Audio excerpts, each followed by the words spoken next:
Body found in rubble after fire destroyed Tailor shop in St. Catherine. Hi again and welcome. This is Link 007 TV News Report, and we'll be right back with the details to come.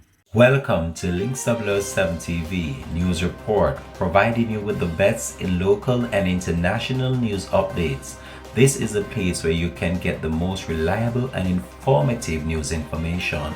Link 007 TV News Report.